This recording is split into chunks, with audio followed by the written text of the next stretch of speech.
This video is sponsored by the brand of Migaven. So in this video, I'm going to show you how to get your snow cover installed onto your car, but it's super easy and can be done in under 60 seconds. So what you want to do is start with just throwing it over the windshield.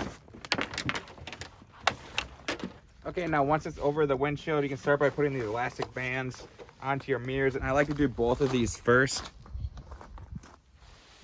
All right, now we'll move to this side and get that one on there, and this makes it tight and easier to get these window flaps in. So once both bands are on there, get that flap in, and now we're moved to the other side. Okay, now we'll get this final window flap in, and these do have foam on here, so once you do get them into your door, you can't pull them out. The foam's gonna get stuck on there, so they can't be stolen from you or blow away in the wind. Now the final piece to this is just getting these hooked onto your tires to make everything as tight as possible. All right, here is the final hook. Get that on there. I'll grab the camera now so you can see the finished product.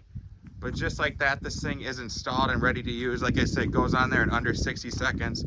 Super easy. I give this thing 2 thumbs up. Keeps the frost off, keeps the snow off. Does its job exactly as it should.